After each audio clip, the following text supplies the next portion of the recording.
grain ban against Joseph. He just had it against him in the first game, and he did great on it, so they're taking it off of him. Yeah, I mean, we were just talking about how well Joseph did on that crawl, so removing that pick from his hero pool. We'll see where Joseph is going to go later on in the draft with this one. But Cloud9 going to decide to take that Black Feather off the board, which means they could be leaning towards a Celeste, but Rogue would be more than happy to pick that up for themselves. Yeah, they can either take the Celeste, the Scarf, or the Idris and be very comfortable with any of those three heroes.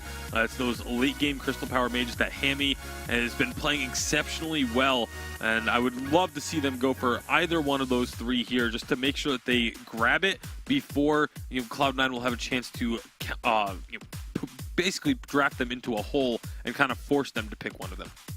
So far, if they don't pick Rhyme, which is very unlikely now, especially since they picked up Scarf, we're going to get to see Pond the Original on a new hero, because yesterday he played only Cruel and Rhyme.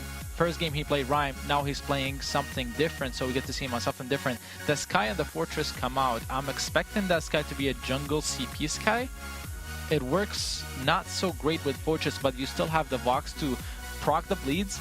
That's an interesting call from C9. Yeah, especially interesting into a Scarf as well. We were talking yesterday about how Scarf is actually great at dealing with those wolves coming out. This is actually a really smart pick for Cloud9, just because upon the original, most of his jungle pool that we have seen in any sort of recent memory is a melee hero that tries to run at you. Either it's, obviously the Kroll being banned away, the Rhyme not very likely, but that's the majority of his hero pool is these melee junglers. And Crystal Sky is very strong into any melee jungler that's trying to run at you, because she just throws out the forward barrage and moves backwards, and you are left with no option but to disengage completely or to just chase through it. To add to your point, sorry to cut you off much, but to add to your point, since they picked up a CP laner, they have to pick up a weapon power jungler for the most part, and there aren't any weapon power junglers that are ranged. Most of them are melee, and that's where the Sky becomes a good prediction. Unless you include Gwen from Von C, but let's not get into that wormhole. Now, Grumpjaw has been locked in as the final pick here. Not something that we've seen at all season, something we didn't really see towards the end of last season. Just very quickly, what do we think of this as a pickup for this weapon power jungler? Do we think it's going to fit? I do think it's going to fit. He plays it very well, but the Sky is a huge counter. All right, we'll see if they're going to be able to take on the Sky. It's time to jump into this game. Hashtag Vainglory 8. Let us know whether you think Rogue can come back into the series. It's time once again to pass it over to Humanist and the Source. I've got a feeling, Munchables, that this is going to be a tough hill to climb for Rogue. C9 have a powerful draft here, but the guy to break it down for you is going to be Source. Source, what do you think about this? I like what C9's doing. It's highly mobile, but side of Rogue could burst through one of these squishier characters until I Love Joseph stacks up a little bit of defense, maybe gets some health. It's gonna be a struggle for him to survive a huge amount of damage that could come out of Grumpjaw, but C9 as a group instantly do this Elder Treant and will take that away, pick up that free bit of uncontested gold on the map, and will then move back into their own jungle. Yeah, Rogue almost a bit of hesitation, as they didn't even actually start on another camp. They moved towards it and then back to the Elder Treant, but it was too late at that point. Oh my goodness. I did not notice. I didn't notice that Gabe was on Sky. My bad. Wait. No, yeah, Sky CP jungle. Makes sense. Well, Gabe Vizzle is going to wow us here. Potentially, unless I'm just tripping out. Gabe Vizzle playing the Sky, Joseph on the Fortress. This should be an interesting game. Oh, wait. Hold on. That's Gabe Vizzle. Wait, hold the phone, please. Hold the phone. I just understood what you were saying. My brain just hadn't put that one together just yet. Oh my. Oh my. Mio Mayo. Give me a minute to think about how this is supposed to work. I know, it's like I almost want to pause the game just so I have a moment to digest here. Gabe, look at the... Oh, Gabe's ready to play games, team. Everybody, I think he was like, I'm doing real good with this lance, but maybe you just give me a Sky. I'll show you what I can really accomplish here. Maybe it's no major defensive items, like maybe you go Fountain and Crucible and that's it, and then it's all about stacking on that additional damage. Maybe they're going to push some of that tankiness onto I Love Joseph and just try and get him further and further into his build by allowing him to farm up the jungle. Maybe they forgot to swap. Honestly, maybe they forgot to swap, and then Joseph's like, you know what, I'll just Nope, they're okay. I guess he Captain wasn't Sky, picking up let's defensive go. items early to start, but now he is. Picked up the boots and the additional early bit of damage. I mean, I think that kind of makes sense for how you'd want to play that kind of early level 1. If you got into a team fight, the Sky has got a little bit of weapon power. You're more likely to be able to win that. You've got a lot of mobility, kiting potential. You can kind of fight in the enemy jungle if they'd shown up, but they didn't. So Rogue played it safe and didn't show up to that. And now we've got an interesting composition from C9. At minimum, it's going to be a fountain. I don't know what other items Gabe Vizzle ends up picking up. I am not versed in the Captain Sky build. I'm not sure who is, but clearly Gabe Vizzle has a plan and is going to see it through. Let's pull Twitch chat. Hashtag Vainglory8. Put your tweets out now. Oh, first strike! Dodging out that impale. He's here to play games, to have some fun. Vaughn is going to move forward. He's grumpy on old school. Hangry, a lot of damage coming out, but they're able to get back there. Sammy's not really putting out too much damage at this point. Gabe Vizzle, historically, when given the opportunity to build offensive items on his captain, has done it. Like, he always gets like what he needs for his team, but then will get an offensive item. So at one point or another, he's going to build something offensive. Yeah, I don't know where this sort of puts the late game potential of these two team compositions. See how this fight goes as they fight over the Treant. It will go over to the side of C9. Yeah, and they're able to secure that. Gabe moves in with a little forward barrage action, clears out the scout trap. And Rogue, as 3 are going to huddle up and figure out exactly what's going on here as they clear out the jungle. Yeah, so the side of Rogue, they're good in the early game. They've got that damage out of the Grumjaw. They're reasonably good in the mid game, and their late game, comes online as soon as Hammy picks up, 4 item spike. Yeah, or even the 2-3 item spike. He's a serious threat and a danger to the side of C9. But I don't know where that puts Gabe Vizzle in terms of that overall scope. He's finished out the fountain. What does he pick up next? Because if he starts to pick up some of more of those utility damage items, if he gets like a poison shiv and uses that to kind of mitigate healing, and his job is to stay alive, kite, apply that mortal wound, maybe that's a strategy. Maybe he ends up going for a breaking point and is just going to survive throughout the fight and then use the stacks to build up his solid damage. Eve of Harvest going to be finished for Hemi.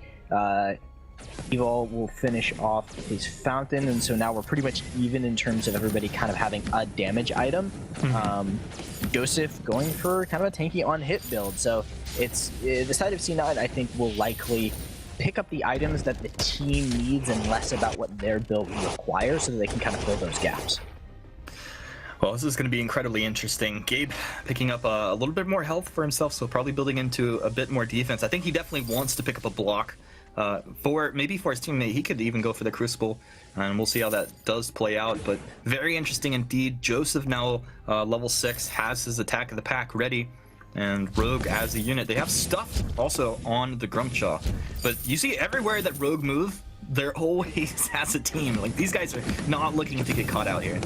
No, not after the last game. Not after how well the Kroll was played. I Love Joseph did an amazing job there, and it's also not worth it. There isn't a point, I think, for the side of Rogue where they're really worried about losing out on too much farm because they're rolling as 3. They should be able to minimize any losses and be able to be as a team whenever that first team fight breaks out. Well, Pawn forming up in jungle. C9 are as 3.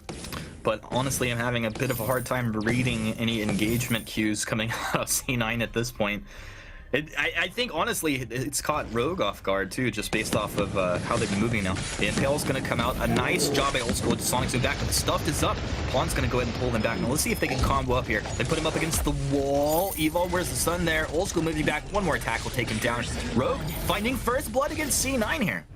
Yeah, they were able to play that, as best as could be.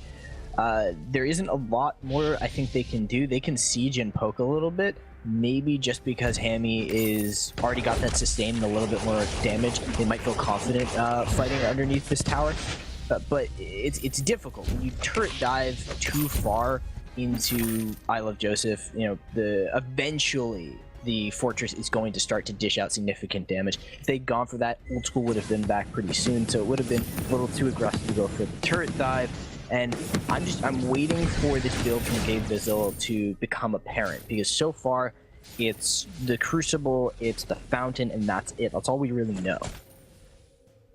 Yeah, it's incredibly interesting. I mean, I'm trying to like theory craft in my mind here. Is there a situation where like maybe the Suri Strike is allowing him to get onto the back line to do something, but not in this case? Like, it doesn't make sense. Hammy able to take down the turret here. A nice Suri Strike from Gabe. Would be threatening if he had damage items, but Hammy's like, okay, bruh, that's okay. I got your turret. We're doing just fine.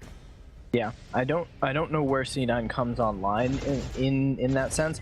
Also, it's difficult for them to be able to get that engagement. They've all do a really good job of protecting Hammy repeatedly whenever these engagements start. But they do have that Storm Crown. They can pressure some of these neutral objectives. So maybe that's where they find that, you know, regain in gold. They are up a little bit in gold despite having lost the first tower, you know, very, very early. So maybe that gives them some more space. Yeah, C9, one of the best at accumulating the net worth across the map. Gabe in there with Joseph. Joseph, he's been a little quiet on the map thus far, but you know, he's got Storm Crown complete, probably building into his Aftershock next.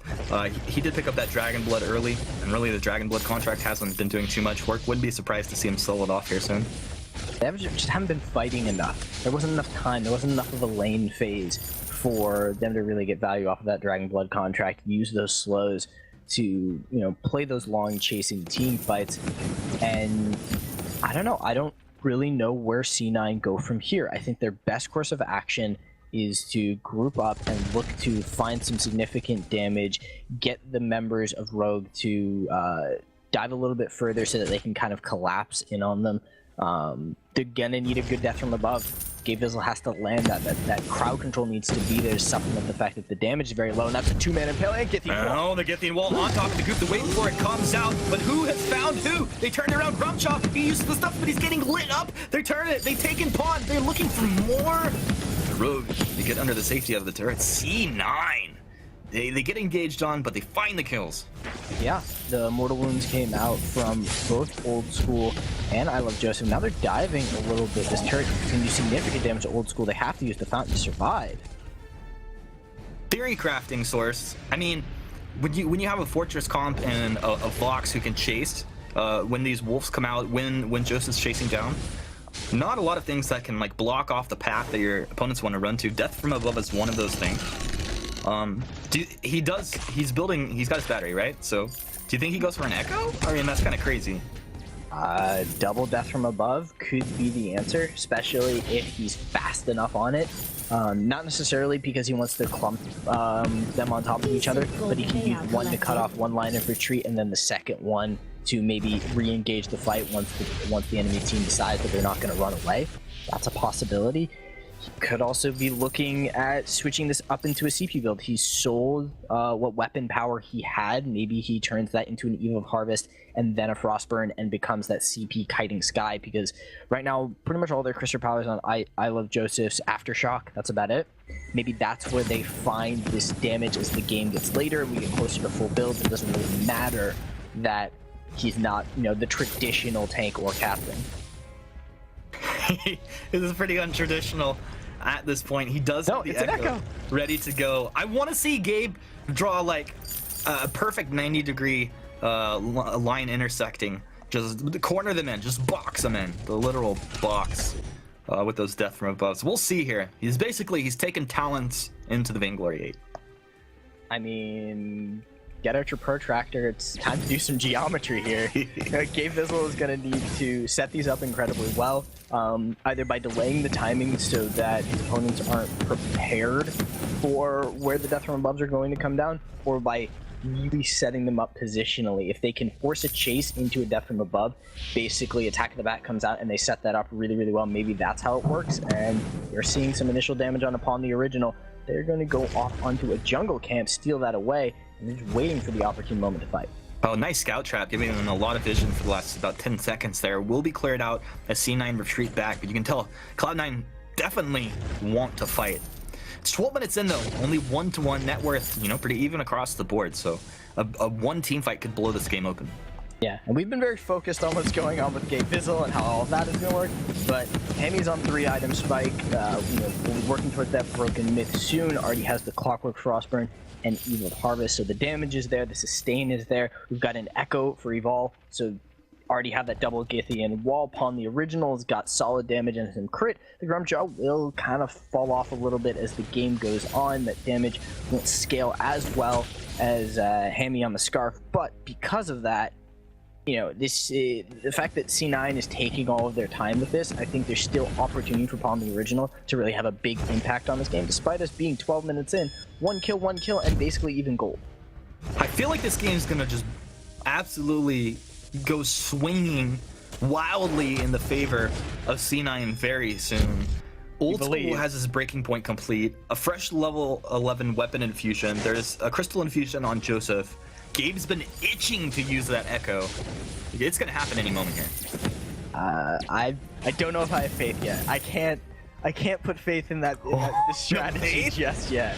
No. All right. Well, what do you believe? How's it gonna play out? Honestly, I don't know. There's the possibility for Pawn the Original to land a really good stuff, and if that happens, the moment he comes out, he's going to land on a goop from Hammy, and that's just a target dead because nobody on this team is super tanky. I love Joseph. He's built up some defenses, has a bit of health. There's the first death from above to zone that off. Immense gold payout collected. He didn't use Echo there, so he's going to have to wait for that. Short cooldown anyway. So not a big deal, but they're able to grab that immense gold payout. We're about 14 minutes in, a minute away from Kraken spawning on the map. I mean, maybe that's the big cue to actually team fighting. Possibly. I mean, Rogue's composition has a much cleaner engagement. It has a much cleaner win condition. It's very straightforward. Let Hammy poke them down, let Evol land 1 or 2 good CCs, and Pawn the Original picks up whatever target they feel either they need to remove from the fight or a target that they want to pick off because they've managed to catch somebody out of position. Like, the path to victory is clear for the side of Rogue. It's all about execution for them. On the other side of C9, they're kind of playing this strategy where they have to almost craft the results for a team fight. They have to pick up the idea on the fly as to who they're going to target and when. Unless they know this composition in a way we can't fathom and they know exactly what they're doing, I think that they're definitely, you know, playing a lot of this by ear. The fact that they're doing so well doing it is what's really impressive. They're going to drop down and take this Crystal Sentry out. Crystal Sentry ripping it up. 2 lives remaining. The Kraken has awakened. Evol dropping down. Can he find a Githian wall to start this off? No. But Pawn's here. I thought maybe they'd look for the engage on any stragglers, but Gabe almost kind of baiting them into a situation there. Rogue not going to fall for it, but they will hang around the middle area of the map here as Old School moves up into the lane to clear this out. He needs to shove the lane forward. Lane position so important as you look at these kind of objectives here. I'm watching Gabe Vizzle, like, poke Evol, and it's just not doing anything. And now they found out Hammy. He's very, very... Oh, they're dying death from above right on the spot, but Hammy's living through it. He's just sitting in the death from above. He actually almost went down. Wait for it. They're on the chase. It connected. Joseph's coming through. The bouncing attacks from Old School finding the kill. And Joseph and Gabe Vizzle quite deep into enemy territory. They're going to go ahead and stuff up onto Gabe as Joseph's like, I don't know, bro. I'm going to leave you for dead here. Pawn, time to dance around. Gabe Vizzle doesn't have any damage items, but it doesn't even matter. Well, he does have a crystal bit. I have misspoken, team. Up towards the lane, Old School. He is chasing Evil. Evil will go down. That's the ace coming through for Cloud9 as they blow this game open. 16 minutes in. Old School with the flank. That all gets set up by an aggressive lane position from him, catching out Hammy, and then I just don't know. I don't know how C9 are able to keep such composure with somebody who basically Gabe Vizzle does no damage. He's got crowd control, he's got a little bit of slow off of that forward barrage, even though he's just starting to build a little bit of crystal power. We're starting to see what is likely to be a Frostburn so that they have that kiting potential. They have the Kraken so they can set up a siege to some degree, but Old School, I think, really came through for them on that last team fight, and it's working out for Cloud9. They are just powering through with an unconventional strategy and just making it look like they know exactly what they're doing at every moment. And maybe they do. Maybe they're just the mad geniuses who to come up with something like this. Who would have thunk it? C9 know what they're doing. Rogue backs against the wall. They're gonna have to take this Kraken down as Gabe Vizzle has got his target locked. Death from above coming through, cutting through. Taking off the path of retreat from Rogue. He's having some fun here, but this Kraken taking a whole bunch of damage. I think they should take it down before the choke point turret does go down. Now, they're going to use the stuffed up onto Old School and move back deep with him. Gabe Vizzle chasing forward, though. He's going to be able to heal up his ally. Now, Dragon's Breath's going to come out, burning them down. They're back to the healing platform. Joseph, that's not your healing platform. Get out of there. And there will be enough healing coming out here to keep Hammy and company alive. They'll take the Kraken down. Rogue still alive here, but just completely on the back foot. Yeah, C9 did a good job of managing to secure that turret, but couldn't really get much more off of that. There was a good stuff from Pawn the Original. Maybe they actually bring down Old School in a better world for the side of Rogue, but they're still in this. The gold lead is starting to stack up for the side of C9, but again, Gabe Vizzle is just starting to get some damage. There's still plenty of potential for the side of Rogue to find that clean engage they've been looking for, and it's just been kind of this slow-going series of pokes and disengages. There's only been about 4 kills. Most of this gold is coming from the fact that C9 is moving around the map really well, and that one team fight to really go in their favor. Now maybe this is the opportunity for Rogue to defend their Crystal Sentry, but they don't. And the members of C9 will walk away and continue to build up items. Gabe Vizzle has finished that Frostbane. I mean, honestly, that's how it feels watching this game. It's like, maybe here's an opportunity, and it's gone. Frostburn complete for Gabe, as you mentioned. Plus, he's got all these utility items.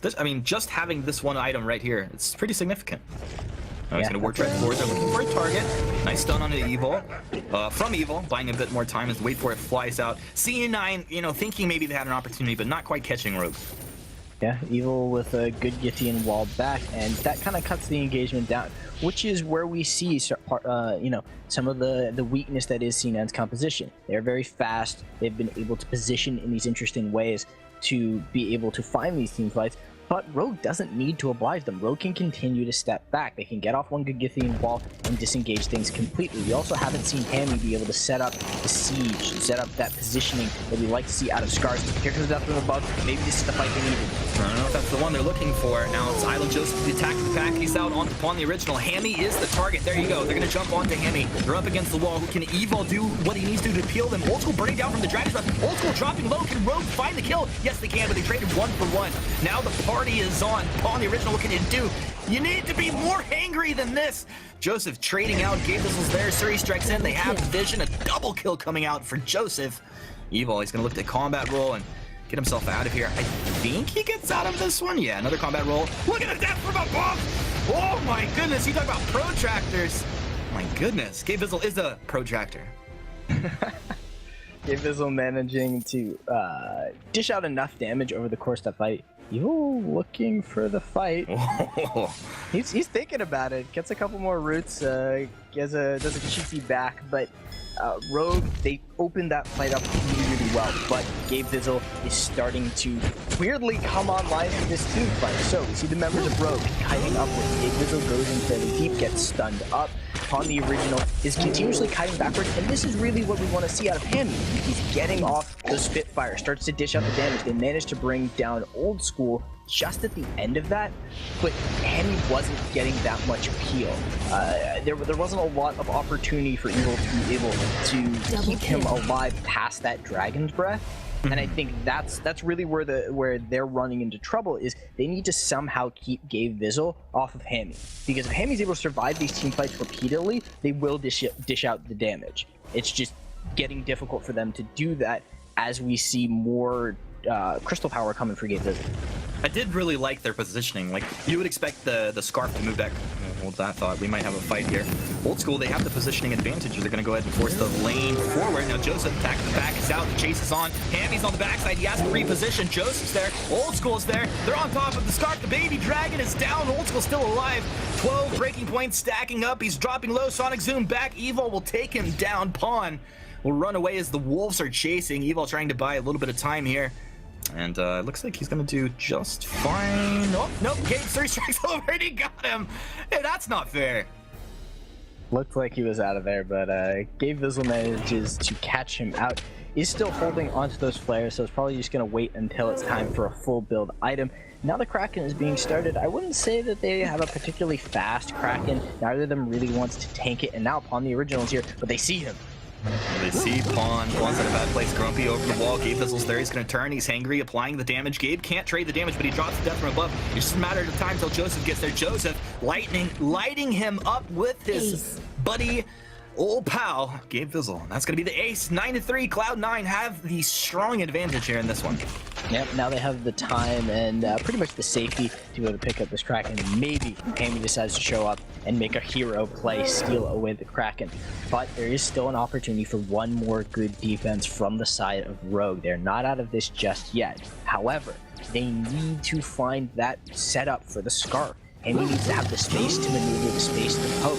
And they've just been, C9's been unwilling to allow for that. Now their composition is about chasing, is about speed, is about mobility and kiting. So it's going to be difficult for the Scarf to survive for a long period of time. The challenge will be on Evil. Can he keep Scarf safe? Evil, one of the best captains in the scene right now. A lot of weight on his shoulders, but I tell you, I don't know if anyone could stop what's about to come out of C9 here as they start to bear down on the base of Rogue. We're going to be looking for some valiant plays from this Rogue squad here. There's the clock ticking against them at this point. Pawn wants to get some damage onto the Kraken, but puts himself in a vulnerable position. Hammy just throwing the Spitfires. He's so good at taking these objectives. He wants to build up the Broken Myth, so it's kind of the risk you take. If you throw a Spitfire, it's not going onto the Kraken. What's the play here? Hammy may be looking to bait them in. Joseph with the attack of the pack out. Old School's onto the turret. Hammy hit with that death from above coming out of Gabe Vizzle there. They're going to move in. Dragon's Breath wound up. He's got the block out. He's onto Old School. Old School burning down. He's taking pretty good damage. Can they find him? Yes, he can. Hammy's still alive. Pawn, he's pulled Joseph back into the healing platform. Joseph, will he be able to get out of here? I don't know if Pawn actually has his Hammy trading, trying to take down Gabe Vizzle. They'll knock Gabe Vizzle back towards the healing platform. They got him. They didn't lose anybody. They get the ace. Rogue are still alive. This was the god defense that they needed. They finally find the team fight. Hammy with continuous kiting. Pawn the Original with the stuff to bring I Love Joseph into the healing fountain and be able to get that additional damage. And that was what they needed. They took the right target out of the fight. They let Hammy just position repeatedly and just juke and jive and land all of those Spitfires. Looked a little dicey towards the beginning just because there were a few Spitfires missing, but they should be able to pick up a few of these turrets, get a little bit more gold under their belts. It's not as if they need that much of it for Hammy, but Pawn the Original can still scale up a little bit. Maybe Evil can get another item. I think probably build an Aftershock at this with what his build looks like, and they can set up a bunch of vision, get what they need to be able to stop the possible backdoor from C9. They do one or two more team fights like that. Maybe they manage to pick up a Kraken in there, and Rogue can take this to a game 3. That's a lot of things It's that need to happen here. It's a tall order. It's a long list. It's a They long have a composition that can do it. I mean, starting with the vision, let's look at that. It's like this map has chicken pox right now, so Evil doing a good job to get the vision down, but C9 moving out, starting to clear out some scout traps. Hammy, he feels the pressure. Hammy, you gotta get back here. He's on backside. Justin Left's going to cut Rogue in half here, putting out good damage. A couple broken misstacks starting to come out for Dragon's Breath, burning them down, but Old School, he's in here. The Atlas Pauldron was applied. Grumpjaw taking way too much damage. He's stuffed up. It's gonna be Pawn going down first. Hammy, I think you're in a bad place, and he's probably gonna go down. They traded one for one. Can Hammy find Joseph? Yes, they got the double kill. And now it's God Vizzle versus Evil. Evil, time to dance around. It should be a Suri strike over the top side. There you go. Gabe, let's play some games. Ford Barrage coming through, keeping the target lock on. Gabe low energy at this point, not having the target lock. I assume he's gonna let this one go. Yeah, wouldn't be worth chasing for the fight. And also, wait, they find each other. The dance continues. Wait a second. Give this Gabe! think he can win. He was like, yo, Evil, you know your vein crystal's exposed? So this shouldn't be Gabe ending the game, but honestly, he's just having some fun here. I thought for a minute he was gonna actually try and end the game. throws out a recall. Will kite backwards. You know, Evil might kill him. Evil. I mean, if he got that impale on top of the scout trap, he did almost get the stun there. Evil sunning him up. Evil, get him! Move forward, combat roll, take down the God Bizzle. Oh, reflex at the end. Who can make such plays? A Githian wall, calculated. It would have put Sky further away and then not given him the kill, but he gets it. What a god. That is huge. Now Rogue could just be back into this game. They will burn through this Kraken very, very quickly. Hammy does more than enough damage. Evil with what looked like kind of a trolley situation, them poking each other. One was eventually going to back, but he stops his back and opens up the map for his team by picking up the Kraken. Maybe, just maybe, Rogue is able to win this game if they can make the perfect engagement happen off of this Kraken push. Unbelievable. One of the best in the business, Source. Scarf loves to push behind a Kraken. As long as they don't get too over-aggressive, like you said, they play this, cool, calm, and collected, they should be able to do okay. Pawn. He's not cool, calm, and collected. He's trying to use that stuffed ability onto Old School. It's going to be blocked off. Stuffed won't be available. But Rogue have taken down the choke point. Turret looking for more. First War Treads come out of Gabe Bizzle. They have 3 War Treads on this team. They're moving forward. They're looking for the engage. If they take 2 down, they'll easily be able to end this. Kraken marching forward. It's Hammy with the Dragon's Breath. He's moving forward, trying to burn down Old School. Old School dropping low, but they take down Hammy first. And they haven't lost anybody for Cloud9 yet. This is Pawn the Original. He's in a bad place. And it looks like Rogue have just lost this one. Ladies and gentlemen, Evil getting trolled out by the Crystal Sentry. No, Evil's going to go, and he's going to look to roll over the wall as Cloud9 march down the lane, but you got to assume that Cloud9 will get onto that Vein Crystal and burst it down. No, Evil, no! Oh, failed wall rolls. It's okay, buddy. You probably didn't have enough damage anyway. Cloud9! I'm going to take this one. That was so close for Rogue. I thought that they could bring this back all the way, but a minor mispositioning from the partially from Hammy. They all went down into the jungle, and it cost them in that team fight. We'll let the desk break this one down, but what an amazing performance from Cloud9.